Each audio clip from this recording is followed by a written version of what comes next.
संध्याकाळचे 5 झालेले आहेत दादा. आणि आता संध्याकाळच्या स्वयंपाकाची तयारी आपली. तर चला, आज ॲक्च्युली भाजीत बनवणार आहे कांद्याची भाजी. सो त्यामुळे मी आता कांदा चिरून घेतलेला आहे. ऑलमोस्ट आपला चहा तरी झालेला आहे, त्यामुळं हे छोटे छोटे कांदे घेतलेत. आता ह्याची कांद्याची आपल्याला भाजी करायची आहे, कारण मुद्दाम मी छोटे आणलेले होते, कारण आपल्याला सुद्धा कांद्याची भाजी करायची आहे म्हणून. सो लेट्स गो, मी दाखवते कशी करायची.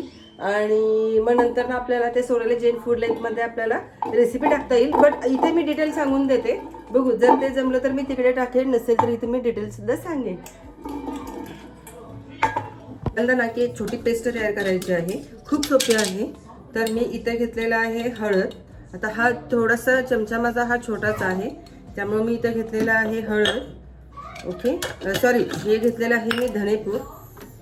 मग नंतर घेतलेलं आहे थोडंसं जिरेपूड.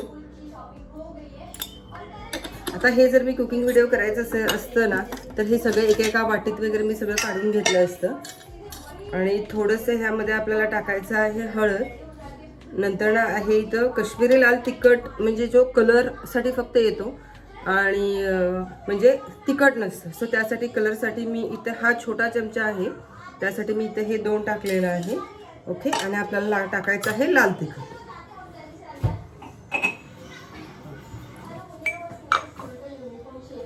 हे लाल तिखट तुमच्या तिखटच्या अंदाजानुसार तुम्ही इथे घालू शकता.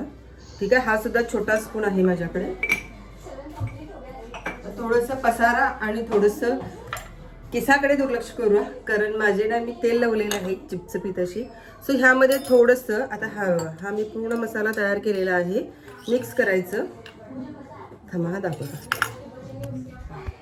हा पूर्ण असा मसाला मी तयार केलेला आहे आणि ह्यामध्ये आता थोडंसं पाणी घालायचं आणि ह्याची पेस्ट करून घ्यायची. असं थोडंसं पाणी घालून हे पेस्ट करून घ्यायची. अशी आपली ही पेस्ट तयार झालेली आहे. ह्यामध्ये जरी तुम्ही दही घातला तरी चालतं, कारण दही घातल्यावर पण भाजी खरंच खूप छान होते. आणि सेकंड थिंग मला असं सांगायचं आहे की खोबऱ्याची पेस्ट करून घातला तरी चालेल, कांदा टोमॅटो स्किप केला तरीही काही हरकत नाही आहे. पण आपण झटपट करायचं आहे, त्यामुळे मी थोडंसं इथं दही पण स्किप केली, कारण मी विरजण लावायचं विसरून गेले सकाळी, त्यामुळे थोडंसं लेट विरजण लावली. त्यामुळे ॲक्च्युली दही अजून जमलेलं नाही आहे ते. सो तो मी प्लॅन पण स्किप करतो. दही घातला तरी चालतं, खोबऱ्याची पेस्ट घातला तरी चालतं. तर मी इथं फक्त टमॅटो आणि कांदाच फक्त घेतलेला आहे. सिम्पल आहे, एकदम छान रेसिपी होते. So stay continue. रोजच्या व्हिडिओमध्ये ना की मी स्वागतानं तर आपली तयार होतच असते, बट आज ॲक्च्युली जसं कॅमेरा समोर आला तर एकदम ना असं की मी घाबरून म्हणता येणार नाही आहे, बट काही लाईन्स आपल्या विसरूनही जातात आणि अशा गोष्टी होतात. मग नंतर आपल्याला कळतं की अरे, आपण आपल्या चॅनलमध्ये सगळ्यांचं स्वागतच केलेलं नाही आहे. हां, बरोबर आहे, हा चॅनल आपला सगळ्यांचा आहे, बट स्वागत तरी मला करायलाच हवं. बरं, चला आता जास्त वेळ न घेता आपल्या नवीन अशा छान आजच्या कुकिंग ब्लॉगमध्ये सगळ्यांचं मनापासून स्वागत करते. आणि आजचा दिवसही तुम्हाला खूप छान आनंदात आणि मजेत जाऊ दे, हीच ईश्वरचरणी प्रार्थना आहे. तर ॲक्च्युली आता सगळ्यांना समजले असेल की आज आपण काय बनवणार आहोत, म्हणून म्हटलं की छोटासाच भाग घेऊन आलेला आहे, जास्त काही मोठं नाही आहे. मग म्हटलं की चला आपण काहीतरी आज रेसिपी शेअर करू, जेणेकरून आपल्याला झणझणीत चमचमीत वगैरे लागेल. कारण ना आजचा दिवस आपला एकदम साधा आहे. घरच्या स्वयंपाकातील काय मजा वेगळी असते ना, तर ते मी दाखवते. आणि आज त्यासाठी आपल्याला चविष्ट अशी कांद्याची भाजी सोबत थोड्याशा गप्पा आणि जे काही मला अनुभव आले तर ते मी तुमच्याशी शेअर करणार आहे. बरं, चला. नेहमीप्रमाणे ना की नेहमी आपण ना की मोठ्या गोष्टीच्या पाठीमागे लागत असतो किंवा धावतही असतो, पण खरं सांगायचं तर आयुष्याची खरी मजा ही छोट्या छोट्या गोष्टीमध्येच असते. जसं की रोजचं आपलं स्वयंपाक करणं म्हणा, किंवा दररोज आपण जे काही करतो त्यानं आपली ओळखसुद्धा होत असते. आता फॉर एक्झाम्पल बघायला गेलं तर आज कांदा मी ॲक्च्युली हे सगळं करत होते ना, तर त्यावेळेला छोटे छोटे कांदासुद्धा मी चिरून घेतले ना, तर तेव्हा आपल्याला डोळ्यात पाणी आलं. बरोबर आहे, पण तरीही आपण तो थांबतो का? नाही आहे. दुसऱ्या दिवशी स्वयंपाक करताना परत आपण कांदा चिरतोच ना. तसंच आयुष्यात ही कसं असतं की काही त्रास होतो, आपल्या डोळ्यात पाणी येतं, त्रास होतो, पण परत आपण ती गोष्ट म्हणजे ती गोष्ट आपली रेग्युलर झालेली आहे म्हणून आपण थांबतो की नाही आहे आपण थांबत, कारण शेवटचा रिझल्ट आपल्याला खूप सुंदर मिळतो. आता हे आपल्यात येतं, पण किती छान जेवण बनवलं, कुणीतरी आपलं कौतुक केलं की अरे हा खरंच खूप भाजी छान झाली आहे, किंवा ह्या त्या गोष्टी सांगितलं तर आपल्याला किती भारी वाटतं. सो त्यामुळे रिझल्ट आपल्याला की नेहमी सुंदरच मिळतो. बरं, हे सगळं बघता बघता आपली रेसिपी पाठीमागच राहायला लागली. मी इथं ॲक्च्युली तेल घेतलेलं आहे आणि कांदा आपला गोल्डन ब्राऊन होऊसपर्यंत भाजून घ्यायचा आहे. आणि जसं आपण वांगी वगैरे भरली वांगी वगैरे करतो तसं आपण वांगी कसं चिरतो ना, पूर्ण नाही चिरायचं, थोडंसं हाफमध्ये कट करून घ्यायचं आणि मग नंतर ते आपल्याला गोल्डन ब्राऊनपर्यंत होऊसपर्यंत आपल्याला ते भाजून घ्यायचं आहे. मग भाजून गेल्यानंतर ते काय साईडच्या डिशमध्ये काढून ठेवा. नंतर मग मी काय केलं की त्याच तेलामध्ये जिरं मोहरी वगैरे टाकली. पहिला आधी मोहरी टाकायची आणि मग नंतर जिरं टाकायचं, जेणेकरून ना की जिरं आपले करपणार नाही आहेत. मग नंतर थोडंसं आपलं हिंग टाकायचा, कढीपत्ता टाकायचा आणि मग नंतरला इथं मी हे बारीक चिरून कांदा घेतलेला आहे तर ते टाकायचं. आता ॲक्च्युली प्रत्येकांच्या पद्धती वेगळ्या असतात करण्याची, स्टाईल थोडीशी वेगळी असते. बट हे ना की कांद्याची भाजी करताना 2 ते 3 पद्धतीसुद्धामध्ये आपण ते बनवू शकतो. कुणी पेस्टमध्ये बनवू शकतं, तर कुणी खोबरंचं कीस असताना त्याच्यामध्ये बनवू शकतं. तर ॲक्च्युली माझ्याकडे ना की 15 दिवसासाठी मी जी खोबरं लसूण जिरं असं मी पेस्ट करून ठेवत असते. सो ते माझ्याकडं थोडं आहे, म्हणून मग मी एक्स्ट्रा ह्यामध्ये घालून भाजून वगैरे काही घेतलेलं नाही आहे. तुम्ही यामध्ये थोडंसं खोबरं भाजूनसुद्धा मिक्सरमध्ये लावून घेऊ शकता किंवा कांदा टोमॅटोसुद्धा आपण मिक्सरला लावून घेऊ शकतो. आणि प्रत्येक भाजी ना की आता थोड्या अशा भाज्या आहेत की ज्यामध्ये दही घातलं ना तरी पण भाजीची टेस्ट अप्रतिम होत असते. सो त्यामुळे तेही तुम्ही इथे ॲड करू शकता. खरंच करा तुम्ही.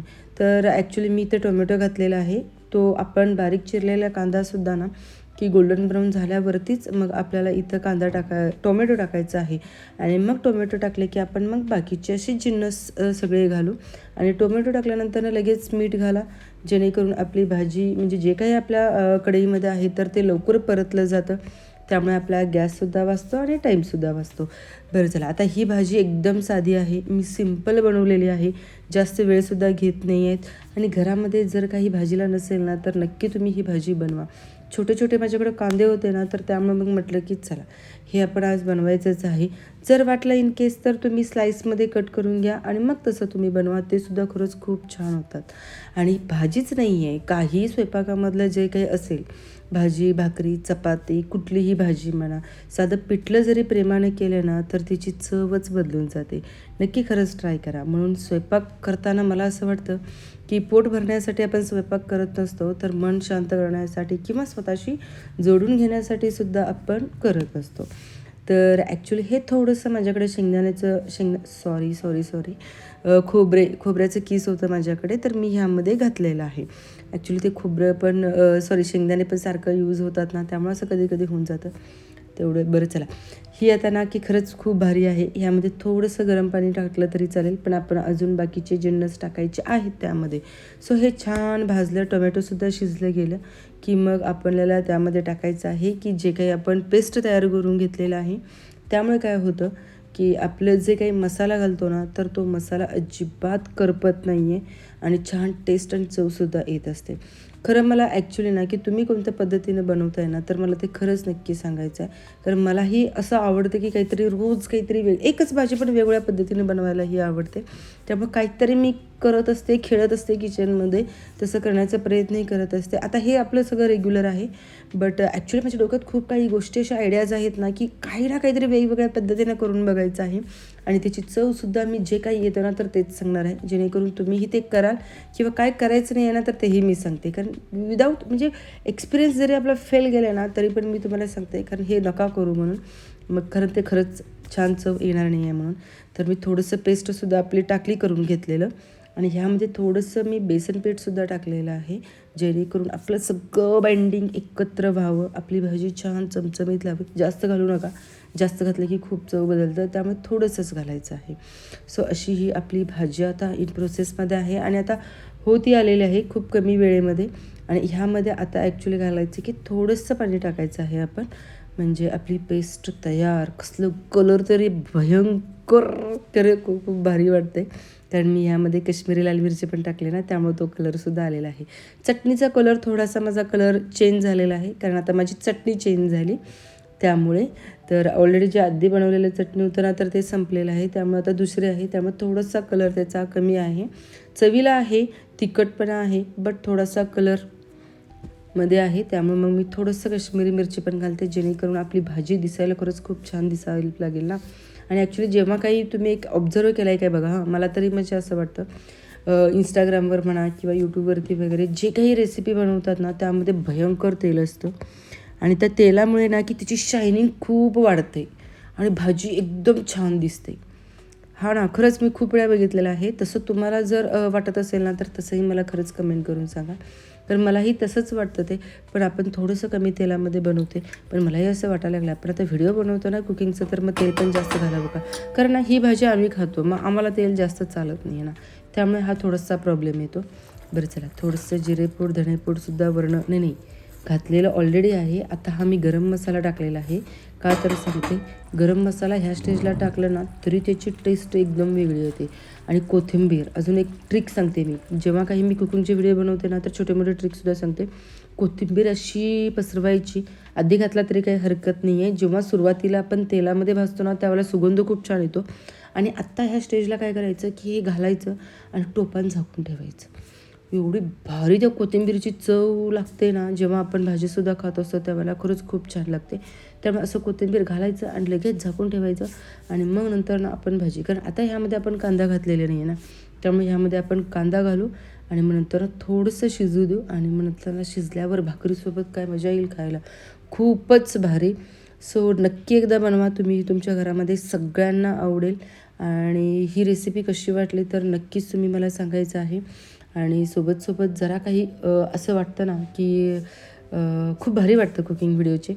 आणि दुसरी गोष्ट म्हणजे सवय आहे काही ना काहीतरी किचनमध्ये करायची, त्यामुळे नाही तर मग रोज ब्लॉगिंगच्याकडे वेमध्ये आहे मी, बट कधी कधी सुचत नाही, कारण की बाबा आपल्याला हे शूट करावं का, ते करावं का, की दिसेल कसं, अशा मनानं की परत राहून जातं. मग शेवटी परत आणि कुकिंगकडेच फोकस होतो आणि जेव्हा किचनमध्ये जाईल तेव्हाच आपला कॅमेरा ऑन होतो असतो. असा सवयी आहेत, बट होईल हळूहळू होऊन जाईल.